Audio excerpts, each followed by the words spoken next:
right, good afternoon, Little Warrior Church. It's time for another daily Bible reading. Hope you guys are having a fantastic day. This started as a Facebook group. If you're interested in it, there's a link in the description, wherever you are, podcast, wherever. You can go and join that Facebook group. Read along with us on video. Have discussions, whatever you want to do. It's up to you.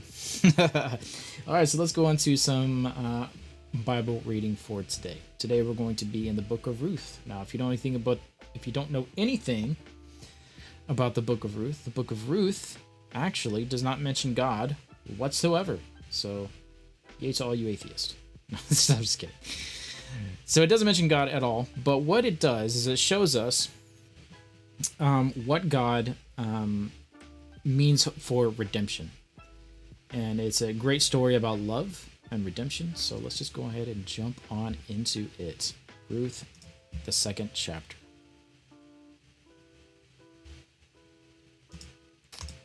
And there's only 4 chapters, so it's pretty short. For what I'm reading, we might actually be done with it today. Anyway, let's just keep on going. Chapter 2. Naomi had a relative of her husband's, a mighty man of wealth, of the family of Elimelech, and his name was Boaz. Ruth the Moabites said to Naomi, "Let me now go to the field and glean among the ears of grain after him in whose sight I find favor." She said to her, "Go, my daughter." She went and came and gleaned in the field after the reapers, and she happened to come to the portion of the field belonging to Boaz, who was of the family of Elimelech, a very rich family. Behold, Boaz came from Bethlehem and said to the reapers, "May Yahweh be with you." They answered him, "May Yahweh bless you." This is a common thing that they would say back then. Excuse me.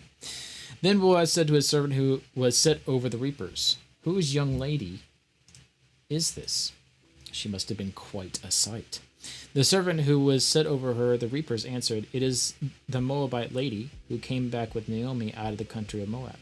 She said, "Please let me glean and gather out to the reapers among the sheaves." So she came and has continued even from the morning until now, except that she rests a little in this house. So what is she doing? The law says that reapers could go through the grain only once. And anything left over was to be given to the poor and to the widows. They also did not trim the edges of the field for that purpose. So Ruth is going for Moab, who is a widow, and going and reaping this guy's field, which is totally lawful for her to do. She is allowed to do this. This is how they fed the poor and the widows. Then Boaz said to Ruth, "Listen, my daughter, don't go to glean in another field, and don't go from here, but stay here close to my maidens. Let your eyes be on the field that they may reap, and go after them. Haven't I commanded the young men not to touch you? When you are thirsty, go to the vessels, and drink from that which the young men have drawn." So this man is very nice. Boaz is very nice to Ruth. He says, actually, don't go to another field. You can get everything that you want here. In fact, go to the stalls when you want to drink. So Boaz is incredibly nice to Ruth. Then she fell on her face and bowed herself to the ground and said to him, "Why have I found favor in your sight that you should take knowledge of me, since I am a foreigner?" She is a foreigner in a land. She does not belong here. She moved here because of her mother-in-law. This man is very wealthy. He has a lot, and she has nothing. Why should he take knowledge of her?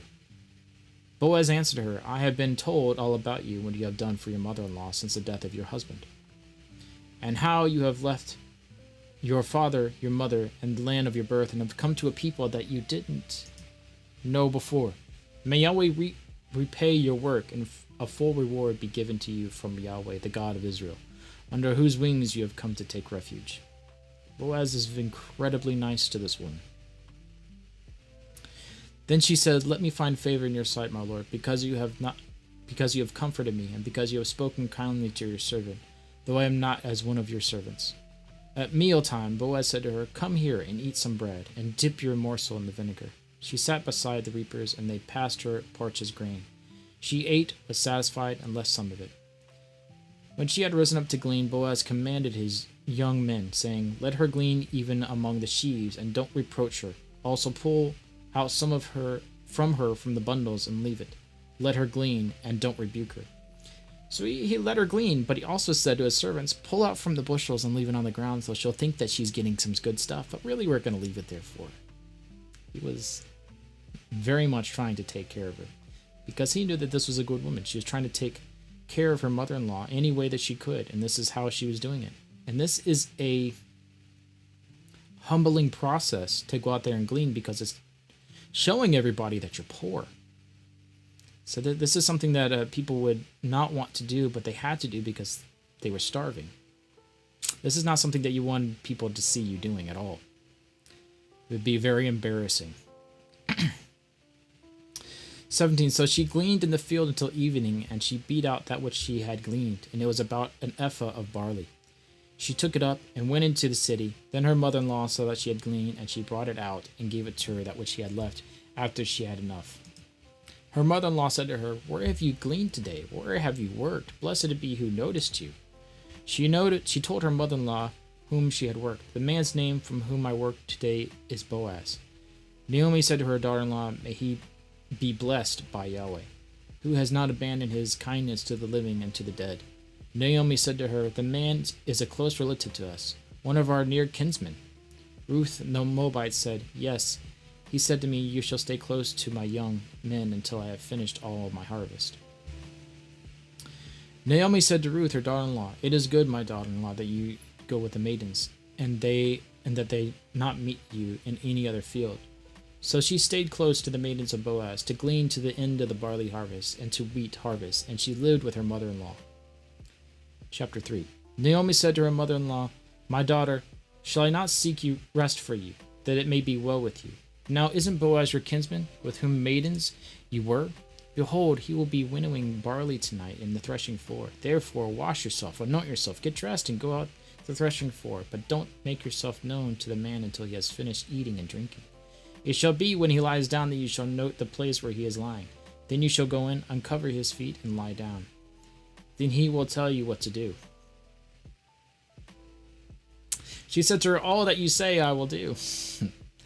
Oh. She went down to the threshing floor and did everything that her mother-in-law told her. When Boaz had eaten and drunk, and his heart was merry, she went to lie down at the end of his heap of grain. She came softly, uncovering his feet, and lay down. At midnight the man was startled and turned himself, and behold, the woman lay at his feet. He said, "Who are you?" She answered, "I am Ruth your servant. Therefore spread your corner of your garment over your servant, for you are a near kinsman." Now this is not a sexual thing that she's trying to do. She's basically asking, "Will you marry me?" This is basically what is going on here. He said, "You are blessed by Yahweh, my daughter. You have shown more kindness in the latter end than in the beginning, because you didn't follow young men, whether poor or rich. Now, my daughter, don't be afraid. I will do to you all that you say, for all the city of my people knows that you are a worthy woman. Now it is true that I am a near kinsman. However, this is a kinsman nearer than I. Stay this night, and in the morning, if he will perform for you the part of a kinsman, good. Let him do the kinsman's duty.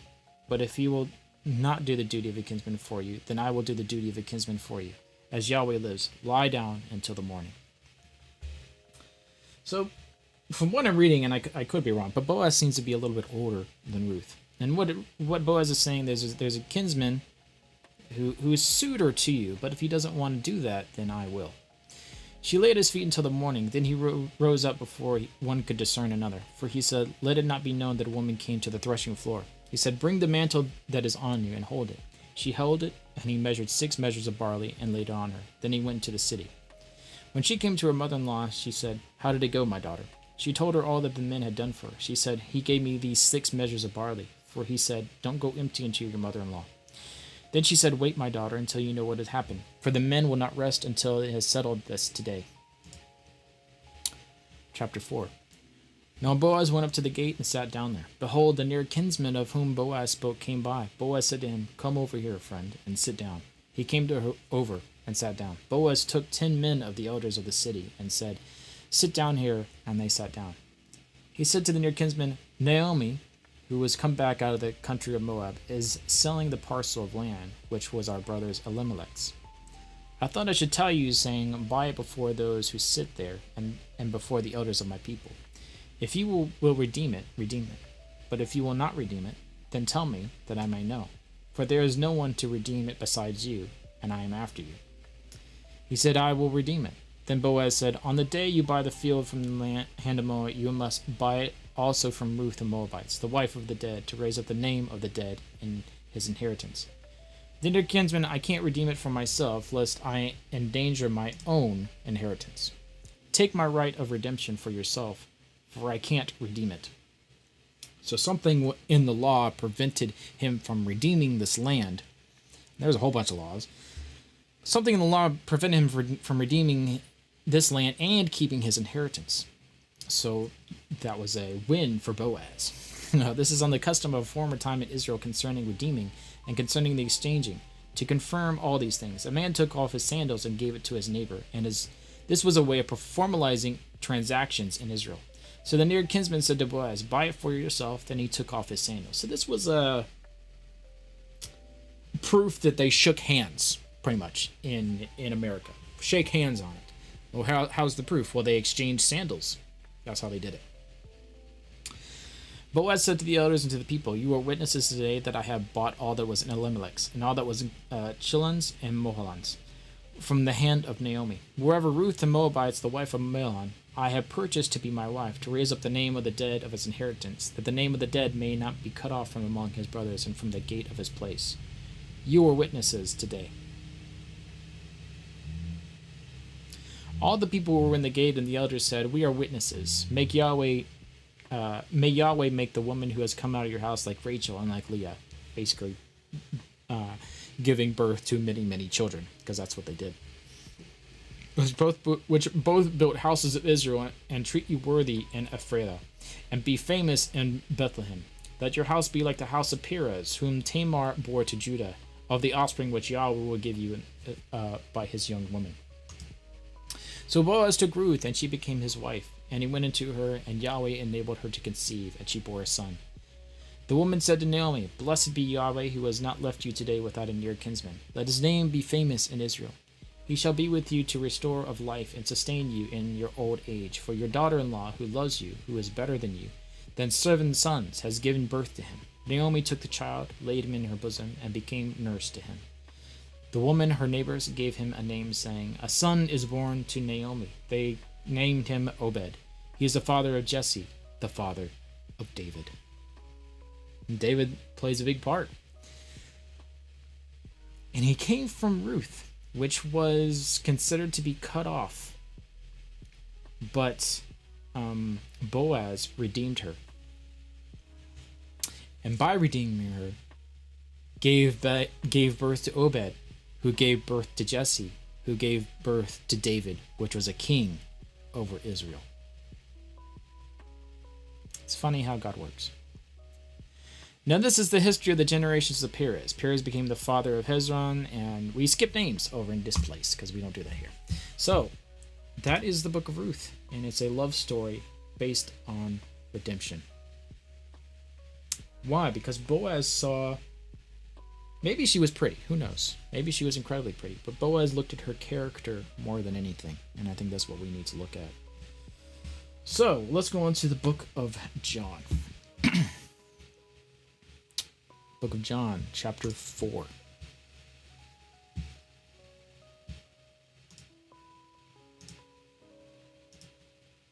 Starting in verse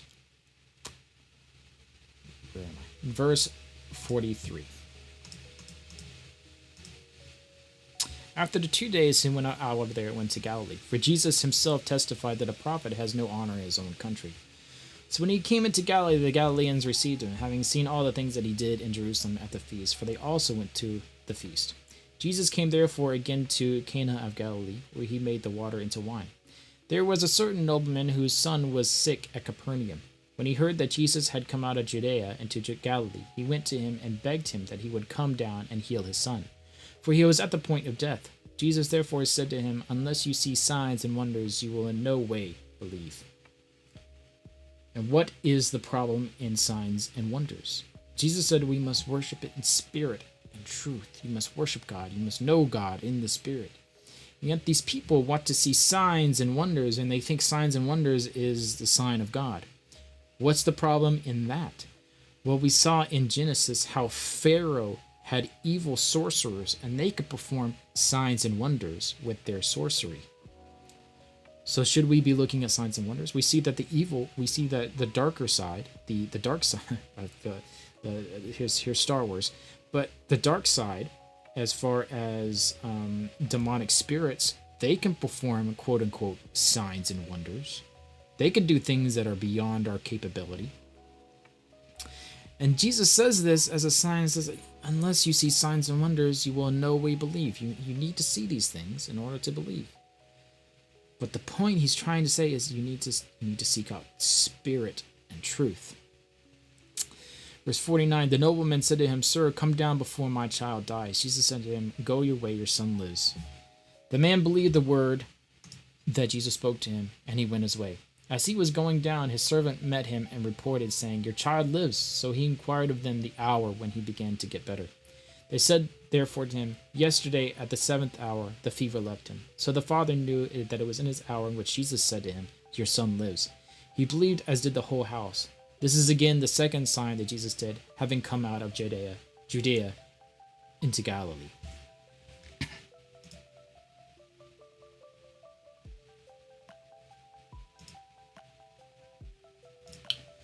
Jesus performs the second miracle. You can see how he's kind of he wants to heal, but he's kind of aggravated in the fact that these people want to see signs and wonders in order to believe his teaching, which us living in the earth, and that's all we know, that's obviously what we would look for. But Jesus is trying to teach to a higher calling and a higher state of mind. You must look outside this world. All right, let's go on to Psalms, and then we're going to hit Proverbs, and we'll be done for today. Psalms 105.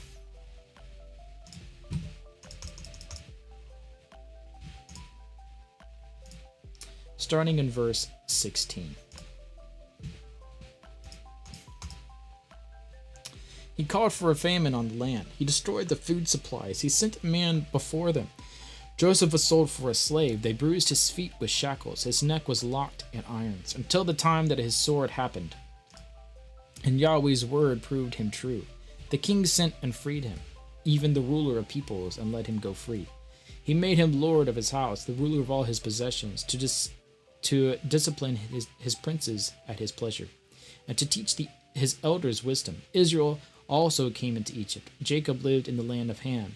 He increased his people greatly, and made them stronger than their adversaries. He turned their hearts to hate his people, to conspire against his servants. He sent Moses his servant, and Aaron whom he had chosen. They performed miracles among them, and wonders in the land of Ham. He sent darkness and made it dark.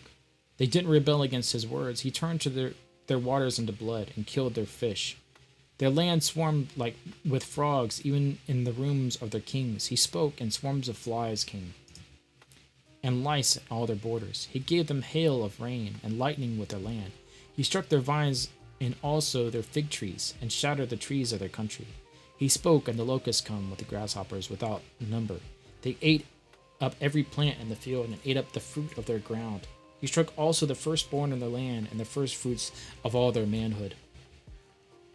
This is talking about the plagues in Israel. How much clearer can you get?